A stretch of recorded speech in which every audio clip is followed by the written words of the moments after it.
If you truly want to be like Jesus, choose to stay kind when others turn away. Stay when people leave. Forgive even when it feels undeserved. Ephesians 4:32 reminds us, be kind and compassionate, forgiving one another, just as God forgave you. Jesus showed love not only to the perfect, but to the hurting, the rejected, and the weak. Being like Him means loving when it is hard. Choose grace when others judge. Choose patience when anger is easier.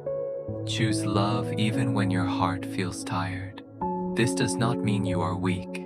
It means God's love is alive in you. In a world quick to condemn, your quiet mercy can change hearts. When you love like Jesus, your life becomes a light that reflects His compassion, healing, and hope to everyone around you.